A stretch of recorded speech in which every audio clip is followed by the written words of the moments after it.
Hi, I'm Whitney and I'm here with Mira. Today I'm going to do a tutorial on foundation. It is one of my favorite things to do now, but it took me forever to learn it. So let's jump right into it. I'm going to start with something that I feel like a lot of women of color deal with, which is like hyperpigmentation in some areas. Like for me specifically, right around here, around the mouth area, is a little bit dark.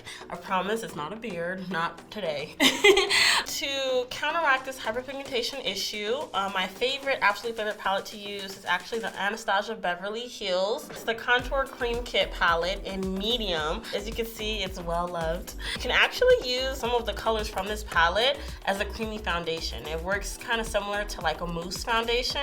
Pretty light, you can blend it in pretty well. One of the reasons I love this palette. I'm going to use the warm coral on the sides of my mouth just a little bit. I'm just going to use my beauty blender to kind of dab that in the dark spots. It doesn't have to be super blended in because it's going to be under your foundation.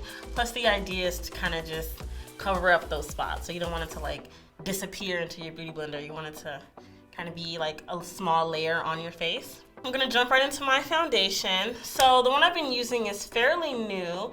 It's CoverGirl True Blend in Matte Made, and the color that I'm using is D60. Compared to some other 3 or 4 times as expensive brands that I've used, it works really well. It lasts for like 12 or 13 hours is the longest that I've worn it. I am putting it on my wrist just because you actually want to warm it up first.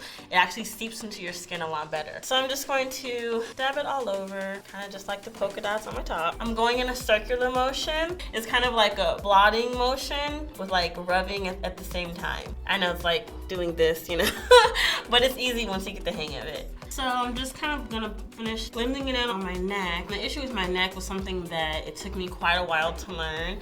So I did have that period of time where I was walking around with like my face looking completely different from like my neck and the rest of my body. Which is why something like Mira would have been handy back then, because I would have been able to find out from other more experienced women that, you know, the neck area is not something that you want to leave out when you're doing your base foundation.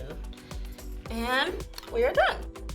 Download the Mira app. Let me know what you think about some of my tips and tricks, #tips and tricks, and let's talk about it. So yeah, download Mira today. Okay, we're done. Go download it. Stop watching me.